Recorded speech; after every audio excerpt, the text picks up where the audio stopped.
जैसा कि आपकी लोकप्रिय सांसद मेनका जी कह रही थी, लगातार लंबा चुनाव होने के नाते जो उत्साह 55 दिनों से आपके मन में दिखाई दे रहा है और जो उत्साह आप दिखा रहे हैं, मैं इसके लिए आपका अभिनंदन करता हूं, आप सबका स्वागत करता हूं। लेकिन यह उत्साह सुल्तानपुर में तो होना ही चाहिए। इसलिए होना चाहिए क्योंकि 500 वर्षों का इंतजार जो अयोध्या का समाप्त हुआ। बहनों और भाइयों, अब तक 5 चरणों का चुनाव हो गया है। 5 चरणों के चुनाव संपन्न हो गए हैं। छठे चरण में 25 मई को आपको चुनाव करना है। अब तक मुझे देश के कई राज्यों में जाने का अवसर प्राप्त हुआ और जो जनता जनार्दन में उत्साह है, जो उमंग है, एक स्वर से गूंज रहा है। लोग एक ही नारा लगा रहे हैं और वह है कि फिर एक बार, फिर एक बार, फिर एक बार और अब की बार 400 पार की जब बात होती है तो समाजवादी पार्टी को चक्कर आने लगता है। वो चारों खाने चित हो जाती है। इसलिए हो जाती है, आपने देखा होगा, समाजवादी पार्टी पहले तो ये तय ही नहीं कर पाई थी कि यहां पे टिकट किसको दें। पहले एक को देती थी, फिर बदलती थी, फिर दूसरे को देती थी, फिर बदलती थी, फिर तीसरे को देती थी, फिर बदलती थी। और जब कोई नहीं वहां पे हो पाया तो गोरखपुर से ठुकराए गए व्यक्ति को यहां पे ला करके जबरदस्ती यहां पर उसको थोपने का काम किया है। बहनों और भाइयों, मैं आप सबसे कहना चाहता हूं, पूरे देश की जो आवाज है, ये समाजवादी पार्टी और कांग्रेस के लोग देश से पूछते हैं कि 400 पार कैसे, क्योंकि कांग्रेस और समाजवादी पार्टी भी मिलकर 400 सीट पे चुनाव नहीं लड़ रही है। तो जनता जनार्दन से एक ही आवाज निकलती है, उनसे जनता जनार्दन कहती है, क्या कहती है? चाहे जितना जोर लगा लो, जीतेंगे तो मोदी ही और आएंगे भी मोदी ही। बहनों और भाइयों, वो कहते हैं कैसे? तो फिर पूरे देश से आवाज आती है जो राम को लाए हैं, जो राम को लाए हैं। और पूरे चुनाव को अगर आप देखेंगे तो राम भक्तों और राम द्रोहियों के बीच में पूरा चुनाव जाकर के समट गया है।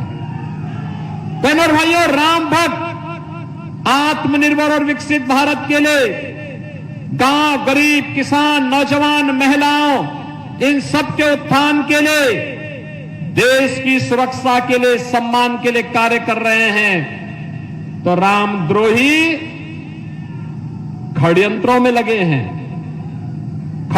लगे हैं, लगातार कोई ना कोई षड्यंत्र करना, कोई ना कोई देश के खिलाफ षड्यंत्र करना, समाज के लिए खिलाफ षड्यंत्र करना। पहले देश को बांटा, फिर क्षेत्र और भाषा के आधार पर बांटा और अब जातियों को लड़ाने का काम भी कर रहे हैं। ये लड़ाएंगे, अपमानित करवाने का काम करेंगे। लेकिन बहनों और भाइयों, हमें तो विकसित भारत के लिए एकजुट होकर के कमल खिलाने का काम करना है। और इसी उद्देश्य से आज मैं आपके बीच में यहां पर आया हूं। पूरे देश की जो आवाज है, उस आवाज के साथ हम सबको जुड़ना है। हमारी पीढ़ी सौभाग्यशाली है, हमने मोदी जी के नेतृत्व में बदलते हुए भारत को देखा है। एक भारत श्रेष्ठ भारत, एक ऐसा भारत आज दुनिया में जिसका सम्मान है, एक ऐसा भारत जिसकी सीमाएं सुरक्षित हैं, एक ऐसा भारत जो आतंकवाद और नक्सलवाद पर जीरो टॉलरेंस की नीति के तहत काम करता है। अब समय नहीं, याद करिए कांग्रेस के समय में सीमा से आतंकवादी घुसते थे, सरकार मौन रहती थी। जगह जगह विस्फोट होते थे, सरकार मौन रहती थी। अयोध्या में हमारे रामलला के पावन जन्मभूमि पर हमला होता है, सरकार तब भी मौन रहती थी। काशी में संकट मोचन मंदिर पर हमला होता है तो तब भी सरकार मौन रहती थी। बहन और भाइयों, आज आप देखते होंगे मोदी जी के नेतृत्व में आतंकवाद और नक्सलवाद देश के अंदर समाप्त हुआ, लेकिन साथ साथ अब तो पटाखा भी जोर से फट जाए तो पाकिस्तान पहले सफाई देता, कहता साहब मेरा हाथ नहीं है, उसे मालूम है नया भारत है, नया भारत छेड़ता नहीं है, लेकिन कोई छेड़ता है तो उसको छोड़ता भी, रसातल से भी ड्रोन निकालेगा और फिर राम नाम सत्य है की यात्रा भी निकाल देगा। आज तो आप विकास कार्य देख रहे होंगे, अच्छा सांसद चुना जाता है तो हाईवे दे देता है। सुल्तानपुर की कनेक्टिविटी तो इधर अयोध्या के लिए, इधर प्रयागराज के लिए, इधर लखनऊ के लिए 4 लेन की कनेक्टिविटी से जुड़ गया है। बहनों और भाइयों, ट्रेन की बेहतरीन सुविधा, वंदे भारत, अमृत भारत, नमो भारत जैसी अत्याधुनिक ट्रेन, और अब तो 1 डिस्ट्रिक्ट 1 मेडिकल कॉलेज। आपने मेनका जी के लिए ताली नहीं बजाई मेडिकल कॉलेज लाने के लिए। कोई सोचता था इस सुल्तानपुर में मेडिकल कॉलेज बनेगा, वो बन गया ना। बहन और भाइयों, हर जिले में एक एक मेडिकल कॉलेज, आईआईटी बन रहे हैं, आईएम बन रहे हैं, एम्स बन रहे हैं। रायबरेली में एम्स बन गया, और यही नहीं, अब तो हर घर नल योजना भी है और नल में जल भी है ना। आप सोचो, ये समाजवादी पार्टी की सरकार के समय गरीब भूख से मरता था, किसान आत्महत्या करता था, नौजवान प्लान करता था, बेटी और व्यापारी सुरक्षित नहीं थी। आज 80 करोड़ लोग देश में फ्री में राशन की सुविधा प्राप्त कर रहे हैं। 60 करोड़ लोगों को 5 लाख रुपए प्रतिवर्ष आयुष्मान भारत की सुविधा, फ्री में उपचार की सुविधा प्राप्त हो रही है। मोदी जी ने कहा है 4 जून के बाद जब फिर एक बार मोदी सरकार बनेगी तो 70 वर्ष से ऊपर के हर एक बुजुर्ग को 5 लाख रुपए की फ्री में स्वास्थ्य बीमा उपलब्ध करवाएंगे। 12 करोड़ किसानों को किसान सम्मान निधि, 1 करोड़ दिव्यांगजन, निराश्रित महिलाएं और बुजुर्गों को हम लोग प्रदेश में 1,000 रुपए यानी 12,000 रुपए सालाना पेंशन की सुविधा उपलब्ध करवा रहे हैं। बहनों और भाइयों, 12 करोड़ घरों में शौचालय बन गए, 10 करोड़ घरों में उज्ज्वला योजना का कनेक्शन पहुंच गया, और यूपी में तो हमने किया है, होली और दीपावली में एक भरा हुआ सिलेंडर भी इन लोगों को उपलब्ध करवा रहे हैं। 4 करोड़ गरीबों के मकान बन गए हैं, और मोदी जी ने कहा है 4 जून को जब फिर एक बार मोदी सरकार बनेगी, बाकी बचे हुए गरीबों के भी मकान बनेंगे। इधर रामलला विराजमान हुए और उधर प्रदेश के सभी बड़े बड़े माफियाओं का राम नाम सत्य है भी हो गया। जो बाकी बचे होंगे उनके घरों में भी खलबली मची होगी, वे भी अपने छुपने का ठिकाना ढूंढ रहे होंगे। लेकिन आप निश्चिंत रहिए, ये नए भारत का नया उत्तर प्रदेश है, बेटी भी और व्यापारी दोनों सुरक्षित होगा। बहनों और भाइयों, मैं तो कहने के लिए आपके पास आया हूं एक बहुत जरूरी बात को लेकर के। ये जो समाजवादी पार्टी और कांग्रेस का गठबंधन है, जब भी हुआ है अनर्थकारी हुआ है, देश के लिए खतरनाक है। आप देख रहे होंगे कितनी भगदड़ मच रही है रोज।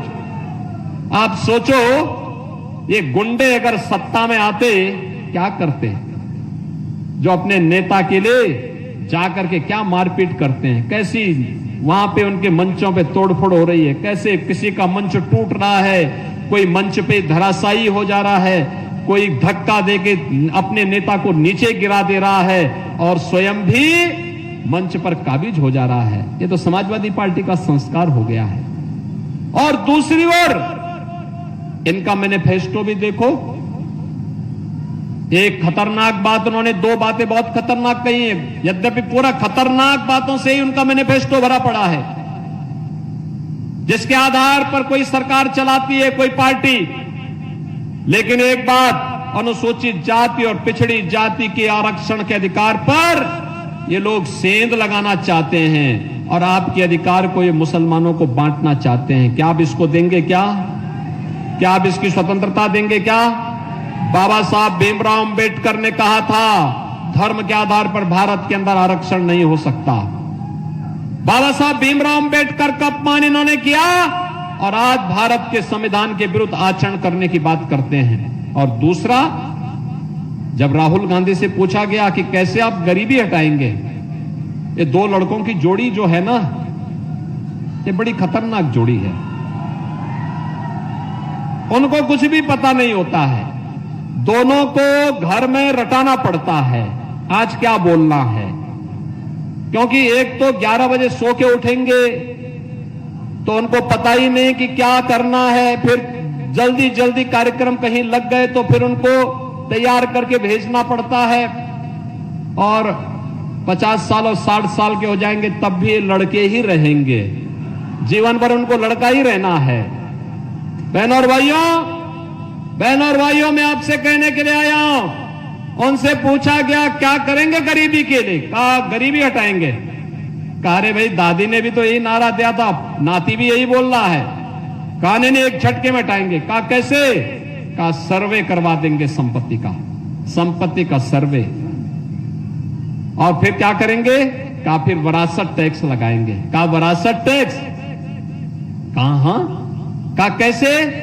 कहा अगर किसी के पूर्वज ने, आपके बाप दादों ने, आपके ग्रैंडफादर और फादर ने, आपकी मां ने कोई संपत्ति अर्जित की है, खेत लिया होगा, मकान लिया होगा, प्लॉट लिया होगा, जेवर लिए होंगे, पैसा जमा किया होगा, एफडी की होगी, कोई अन्य पैसा कहीं लगाया होगा, उसमें से आधा पैसा, ये आधा प्रॉपर्टी, चल और अचल संपत्ति, आधी ये विरासत टैक्स के नाम पर आपसे ले लेंगे और फिर इसको पाकिस्तानी, बांग्लादेशी और अफगानिस्तानी घुसपैठियों को देने का काम करेंगे। क्या आप इसको स्वीकार करेंगे? क्या अरे खून और पसीना आपके पूर्वजों का, और कब्जा करने के लिए आएंगे ये, क्या आप इसको स्वीकार करेंगे? क्या बहनों और भाइयों, मैं तो कहता हूं वे आपसे वोट मांगना चाहते हैं और फिर आप ही के ऊपर खतरा पैदा करना चाहते हैं। इसी को कहते हैं भस्मासुर।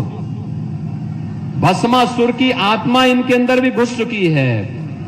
और वैसे भी जब ये लोग आते हैं सत्ता में, समाजवादी पार्टी का तो नारा ही होता है, क्या नारा होता है? समाज सपा का है एक ही नारा, खाली प्लॉट कब्जा करो वह है हमारा। यही तो बोलते थे ना, यही करते थे ना।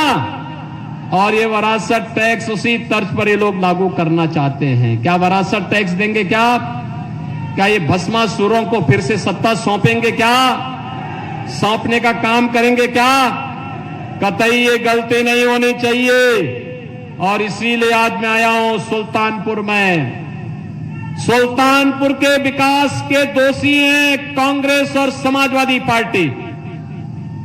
अयोध्या कितने लोग गए हैं इधर 22 जनवरी के बाद? ओह, पूरा ही कादीपुर और पूरा ही सुल्तानपुर जा चुका है। यानी आपने वहां का दर्शन कर लिया रामलला का। अयोध्या में अच्छा लगा? अच्छा लगा ना? सड़कें कितनी अच्छी हो गई, देखा ना?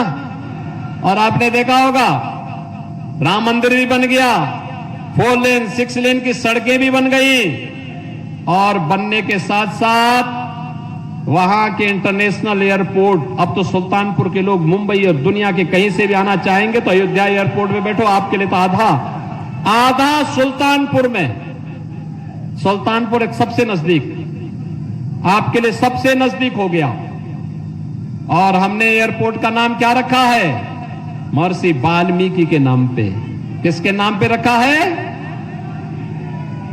अयोध्या में यात्री विश्रामालय जितने बनाए गए हैं उनका नामकरण किसके नाम पे है? निषाद राज के नाम पे। किसके नाम पे है? निषाद राज के नाम पे। और वहां श्रद्धालुओं के लिए जो भोजन मिलता है उस भोजनालय का नामकरण किसके नाम पर है?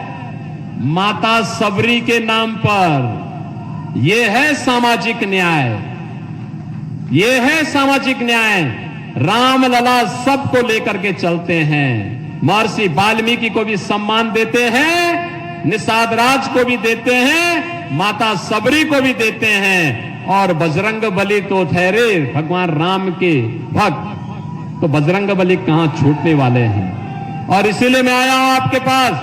बहनों और भाइयों, जिन लोगों ने सुल्तानपुर को मेडिकल कॉलेज के लिए तरसाया था, जिन लोगों ने अयोध्या में राम मंदिर पर हमला करवाया था, जिन लोगों ने बूंद बूंद पानी के लिए आपको तरसाया था, और जिन लोगों ने गरीबों को भूखों मरने के लिए तड़पने के लिए छोड़ा था, उन लोगों को अपनी वोट की चोट से उनकी जमानत जब्त करवाने की आवश्यकता है।